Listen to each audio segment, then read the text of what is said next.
Do you feel you were born for more?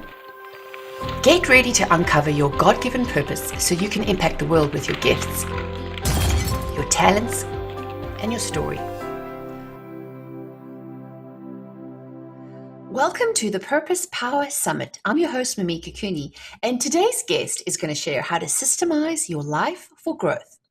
Angela is the co-founder and COO of All the Ops. Her goal in business and in life is to get founders, entrepreneurs, and small business owners off the front lines of their day-to-day operations and back into the CEO seat. When she's not busy strategically streamlining operations and building ultra-efficient teams, she's soaking up the beauty of God's creation on the Maine seacoast with her husband and young daughters. Well, welcome, Angela. Welcome to the summit. I'm so excited to have you on the show.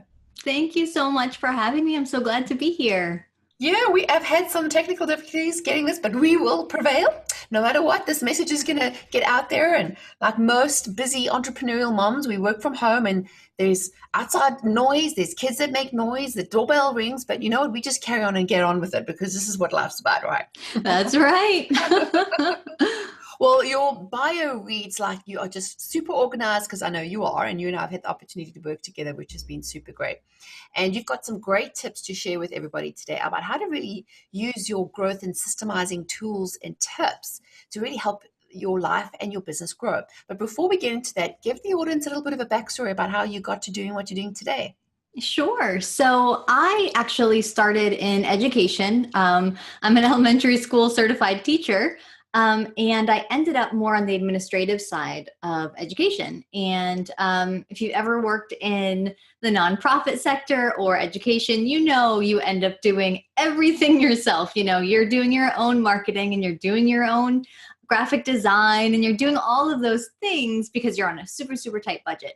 So as I was in the administrative side of education, I was building all of these skills. And when my first daughter was born, it just got to be too much. The hours were too long and it just got to be too much. So I ended up at home taking a little time off. And then I had some great mentors and friends in my life who helped me kind of get into the online space and start applying the skills that I had learned and been honing throughout my career and use that in the online space. And that's actually how you and I met. When I first started out, my first client was Jessica Rhodes at Interview Connections. And so working with podcasters, and then I slowly started growing my client base and expanding my services into different areas of marketing and graphic design. And then the more and more I was working with clients, they would hire me on and I would be on on a phone call with them. And then they'd be like, oh, I really, really need you to do this, this, and this for me. And I'd say, but no, wait, you really need this and this and this, because my administrator hat, never came off. So that business building, business organization part of my brain, I just couldn't shut off. So I kept just kind of informally consulting and giving people advice on how to structure their systems and structure their teams. And then, a good friend in my life was like, you really probably should be charging for this. This should probably be something you focus on. And even though I love design and all of that, it's bringing all those pieces together that I'm so passionate about. So I started doing more operations, some services, as well as consulting with businesses. And then this actually past December, my husband is a business consultant as well. And we kind of looked at each other and we were like, if we combined your expertise and my expertise, we really could offer all the operational consulting that a business would need. And then we're like, all the ops, there you go. So we started this company together, just new in December, and it's been really fantastic. And we're really excited about the business results that we're seeing with our clients. Yeah, I mean, that's great, because I love how you'll be able to grow from your natural talents, like things that you were always doing anyway. And that's always a big sign, right? For people who kind of figure, what should I do with my life? What is my purpose? It's the kind of things that you would do for free or you enjoy talking about and sharing about are naturally usually the ones that are embedded in you already.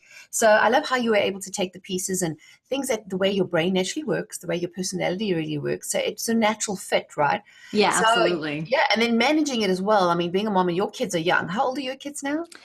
My oldest just turned 4 and my youngest is 8 months. So having a 4-year-old and an 8-month-old working at home with your husband Mm-hmm. and in the business, I know what that looks like. And it can sometimes get all sorts of crazy up there. Oh yeah. Oh Especially yeah. when you're trying to, like, I don't know about you, but for years I used to have the working mother's guilt. Like, when I'm working, I'm guilty. I'm not with my friends. I mean, with my children. And then Right. when I'm spending time with my children, I'm feeling guilty about my never-ending to-do list. And it was this constant pull between the two, and always beating myself up all the time and feeling like I was running around like a headless chicken. And end up, as soon as the kids go for a nap, you're like quickly squeezing something in to get it Yep. done. And then eventually you burn out. I mean, I Mm-hmm. literally hit burnout, and I'd realized something needed to change, and I needed some system, and I needed help. So this all, even though we talk about business, it's still about how our life puts together, because as a busy mom or wife, mother, there are, business owner, author, speaker, whatever it is that you do, it all encompasses your whole life, right? And if you don't have a system to start with, which includes a babysitting schedule to help you work, it can get hard, right? Oh, absolutely. Yeah. And it's something that has been so much something that, something that I say to my clients all the time, but it's something I've had to step back and really apply in our own lives as well, not just of our business. And really the first step when we're looking at improving our processes and being more efficient at home or being more efficient with our business and having just the time and the headspace to do everything, the very, very first step that I tell my clients and myself is you need to stop and you need to start documenting your processes, documenting how long things are really taking you and the steps that you're taking to get there. So a tool that I use a lot personally and professionally is Toggle. It's a really simple app you can download on your phone, and you can literally just hit one button and time a task. So breaking things down so how long is it really taking me to, get all the bills paid, or how long is it really taking me to do this task and this task? And when you start really analyzing things and looking at the time that you're taking for different things, you realize, oh my goodness, wow, this feels like it's taking me 2 hours, but it's only taking me 10 minutes, and it's those tasks that you can identify where you can start to streamline and start to cut down on how things are how much time things are taking up in your life. And wouldn't you say sometimes the hardest thing is learning to say no?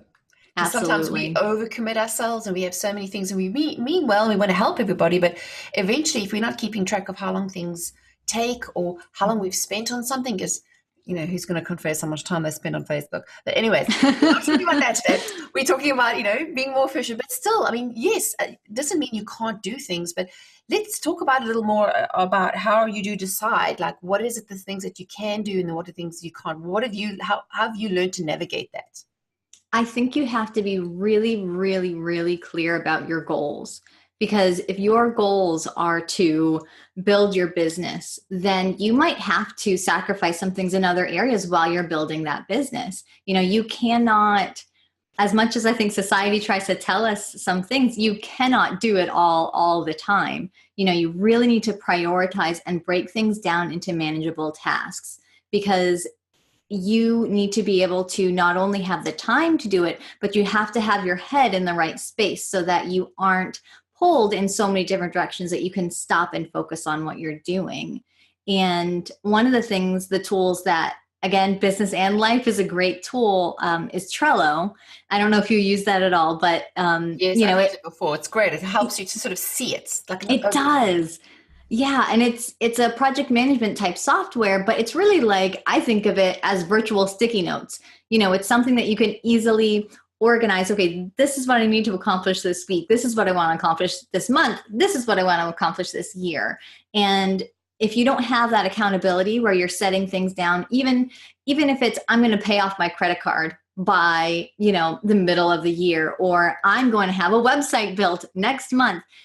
Unless you put those things down, and unless you have even due dates and ways to hold yourself accountable, it's going to be really, really hard to get anything done. So knowing how long it's going to take, and then setting yourself reasonable and goals that you can be accountable for is really, really important.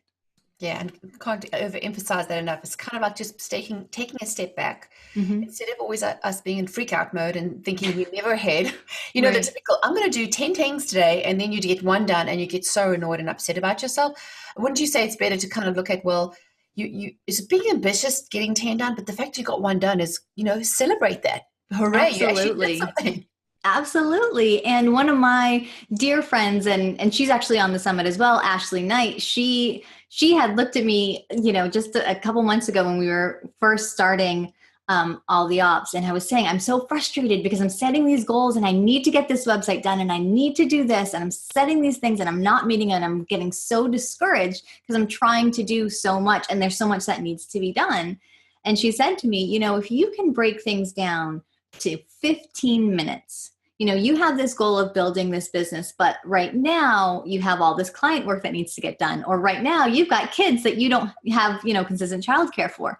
Break it down 15 minutes every day. So take 15 minutes where you can work on your website, or 15 minutes where you can get your closet organized, or 15 minutes where you can sit and really engage with your child, or call your mom on the phone, or those things that are a priority to you. Because I think when we set these big goals of I'm going to do all of this, we end up doing none of it because it feels so unattainable to us. So I highly, highly recommend setting those manageable 15 minutes, because really, who can't find just a 15-minute block of time to get something done towards a bigger goal that they have? Exactly. It's kind of like the whole adage, you can't eat an elephant in whole. You've got to eat it one bite at a time. And I think Right. I have this even this issue with my kids. Sometimes they get behind in homework, or there's tasks we need to do, even with myself, and then it becomes like a runaway train, and you feel like you can't get ahead. So what we do is we either dig our head in the sand, go in denial, or we give up. So I Yep. think I love how we can do those tools and start taking little baby steps and then celebrating yourself for the little things that you have achieved, which is great. So what is another tip that you could offer? Yeah, I think that one of the things that you hear a lot, but you really have to own, is that your walk is your walk and your business is your business. And you cannot compare where you are with somebody else when you're setting your goals and when you are even measuring your own success, because that is such a dangerous place to be in when you're constantly comparing yourself to other people. And it's not even just, oh, they're better than I am, or they can accomplish more. It's, oh, I see this person and they're using this and this and this, and they're doing this and this and this, but that might not apply to you. It's not just one size fits all. You really need to focus on where you are and what you can attain and what processes are important to you, and not fall into that, that comparison of setting goals like somebody else does, or working like somebody else does, or even using the same program or the same method of managing your household, because you have your own way of doing things and your own journey that you've been on, and it's important to keep that in mind as you are improving your processes and you are trying to streamline. And also, I think a lot of it has to do with seasons. Like we go through seasons in life, just like if you look at nature, how God designed it, is that you can't have everything at once. Like that whole saying, a woman can have it all. I don't think is necessarily true. I think it's more like women can have it all, but not at the same time. Like Right. you're in a very busy season with Mm-hmm. your family, where mom is priority and what the kids need. Like we had to reschedule because of a sick child, and that's just Mm-hmm. how life goes, and you just have to work it out. I mean, my kids are a little older now, but there's other challenges, and I think that's what's great, is to celebrate where we are right now and realize that even so and so might be steamrolling ahead in their business, but they don't have kids and they're not married and they can work 24/7. That's not my reality, and no, it's not yours. So I Right. love how you say, keep basically have to stay in our own lane. Yeah, absolutely. And you have to do what works for you, and you might be able to take a great system or a great process that worked for somebody else, but don't be afraid to adapt it. That's what's going to be able to be scalable for you and to be able to improve your systems. Because if you're constantly trying to fit in somebody else's mold, even if it works for a week or maybe 2 weeks, it's not going to be sustainable. It's not going to be something you can put in place that's really going to improve your life and improve the way you're able to get things done. Don't be afraid to make it yours. So, and what would you say about, like, say, the woman who's thinking, oh, I know I want to do all these things, but it feels like I've got so many. I mean, I don't know where to start. What is your view on asking for help? Because I'm sure that's one of the big things us women are terrible at, is sometimes admitting we Yeah. need help. It is so important to ask for help. And I can 100% say that I would not be where I am and would not be able to grow and scale a business and even be where I am as a mother and as a wife if it wasn't for those really strong mentors in my life. And I'm so blessed to be part of an amazing mastermind right now with some incredible women who are building great businesses. And the nice thing is when you have that accountability, you have that outside perspective, because there's so many times when we are so close to what we're doing that we can't see what might be a really simple solution. We can't see how we could possibly build our business. When we were just like a few months ago, when we were just starting this off, the thought of launching a new business when we had a relatively new baby, and we also just moved in the past year, we moved 400 miles. So like our whole lives have changed, and the thought of everything that we had to juggle, it was just so overwhelming. But it's having those really great mentors and really great friends and people, and if you're able to be a part of a mastermind who can really have the outside perspective and be like, you know what, here's an idea. Here's how you can break things down. Here's something that you can accomplish, because you don't have to do it on your own. You don't need to figure it out on your own. There's so many, the nice thing about being in the online space now is that there's some amazing Facebook groups that you think, ooh, Facebook, I want to stay away, and sometimes we do need to stay away. Absolutely. But there's some such great communities that you can be a part of, specifically for Christian women entrepreneurs, or specifically for graphic designers, or specifically just for moms, places where you can feel safe to get advice and get outside perspective so that you don't feel like you're having to figure it out all on your own. Yeah, I think that's vital, especially, finding a tribe and finding a community is great. And that's what I love about the content we put together, is that we're able to share our own experiences to help someone who's maybe one or two steps behind us, because we know we've been through it. And by sharing it, I'm all for, paying it forward and bringing up others as well with us. And so we can all get there a lot sooner. So I gotta say, this is awesome content. And Angela actually has an extra gift for you. So if you're listening and watching today, part of our summit series, our speakers have kindly donated a unique gift that if you go to mimikacooney.com, click on the summit tab, and you can download that one today. So tell everybody about the one that your gift, Angela. Sure. So my gift to you is it's our download called The Top 5 Secrets for Successful Systems. And it's not 5 specific software you need to use or 5 specific workflows you need to implement. It's 5 different mindset pieces that you need to have, that when you're setting up your systems, they're going to be successful. And it's just 5 really quick tips that you can implement no matter what you're doing in your business or in your life, or what area of business you're in, or what phase you are in life. These 5 principles are really going to help you be successful when you go to systemize and help streamline your life. And that is super useful, because this part of this is to teach you something and to help you learn, but also to take it to the next step. Because I'm a great believer for taking action and printing things and writing things down and making those goals, like you've mentioned, setting those goals and making them realistic, but being able to track your progress really helps you feel confident along the way as you're going. Absolutely. So I got to say, thanks for sharing your awesome knowledge, and thanks for squeezing us into your busy schedule in between sick kids and work and all of that. And that's just how life goes. But, you're not alone. If you're listening and watching, and you can just know you can see yourself in Angela's story, definitely reach out. We want to be able to hear your wins and your successes and stand alongside you and celebrate those small wins. So if you've gone ahead and downloaded that and taken action, let us know and reach out online. So tell everyone how they can find you online, Angela. Sure. So you can find me at alltheops.com, ALLTHEOPS.com. And you'll find our blog there. You'll find a way to connect with our Facebook community, the CEO seat, and you can sign up for our newsletter. And I'd love to stay connected with you guys. Definitely. So go ahead and reach out to her and tell her you saw on the summit, and let her know any aha moments. We'd love to be able to connect with you. Again, go to mimikacooney.com, click on the summit tab, and that's where you can access her gift. But I've got to say, if you've enjoyed what Angela had to say today, go ahead and share it with your friends. You never know, there might be someone who needs to hear what we talked about today. So go and click that share button below and besides the video, or if you're listening online, to forward that information to your friends. We would love to create community around this. So I'm going to say thanks, Angela, for joining me, and thanks again for joining me on the summit series. Until next time, take care. Become a partner and join the Mimika TV family today.